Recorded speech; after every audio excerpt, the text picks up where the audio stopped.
Halo semua, nama aku Yuniar Bagas. Di video kali ini aku mau bahas baterai tipe NP-FW50 dari Kingma untuk Sony mirrorless.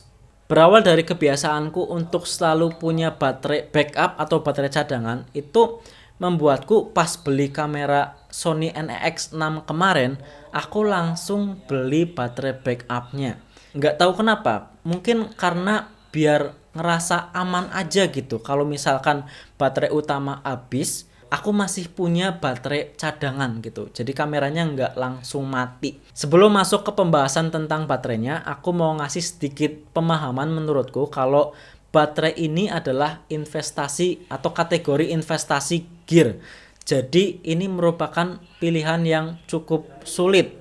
Yang aku tahu gitu ya, biasanya itu ada harga, ada kualitas. Jadi biasanya kalau yang murah itu ya kualitasnya biasa-biasa aja. Tapi kalau yang lebih mahal itu kualitasnya pasti ya nggak pasti juga, tapi biasanya lebih bagus. Itu pemahaman menurutku. Alasan utama kenapa aku selalu beli baterai dari merek Kingma itu karena budgetnya itu pas di kantongku. Kalau dibandingin sama brand lain, Kingma ini termasuk yang paling murah di harga 320.000. Kalau brand lain itu semuanya ada di atas 450.000.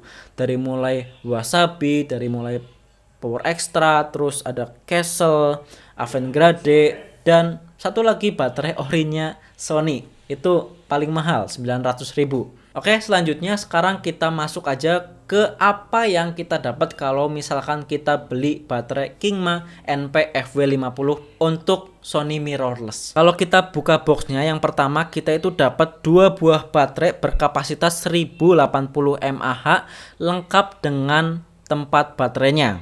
Yang kedua, di sini ada charger dengan 2 output, jadi bisa ngecas barengan gitu ya dua baterai ini. Lalu yang ketiga, kita dapat kabel USB.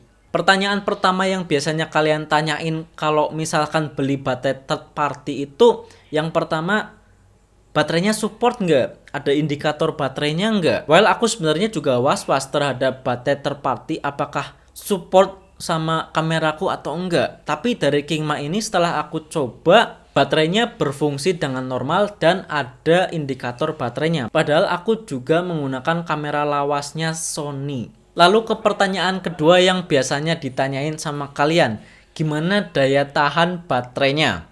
Di sini aku mencoba eksperimen merekam video Full HD 50 fps. Ini 50 fps beda sama 30 fps. Harusnya lebih boros gitu ya dayanya. Yang aku dapat ini ada 12 footage, yang 11-nya ini masing-masing berdurasi 10 menit 30-an detik, dan yang satu file ini berdurasi 7 menit 30 detik. Jadi aku rata-ratain kalau ditotalin semuanya itu ada 120 menit perekaman Full HD 50 fps. Lalu apakah itu cukup awet? Iya jelas, itu menurutku cukup awet untuk baterai third party. Lalu ada satu pertanyaan terakhir yang biasanya kalian tanyain itu, apakah baterainya awet untuk pemakaian jangka panjang? Well, pengalamanku pakai baterai dari Kingma dengan tipe LPE12 yang udah aku review 9 bulan lalu, itu sampai sekarang masih bisa berfungsi dengan normal dan belum gendut atau belum kembung gitu ya. Awet atau enggak, ya itu tergantung karena pemakaian orang itu beda-beda. Ada yang ekstrim, ada yang biasa aja. Aku termasuk yang standar-standar aja gitu. Jadi kesimpulan dari video ini itu kembali lagi kalau baterai ini adalah investasi gear. Jadi harus dipikirin matang-matang, dipikirin dengan bijak agar meminimalisir kerugian-kerugian yang bisa ditemukan nantinya gitu. Itu biar minimum banget. Cari referensi sebanyak-banyaknya biar nggak rugi. Dan terakhir satu lagi, jangan pernah beli baterai OM.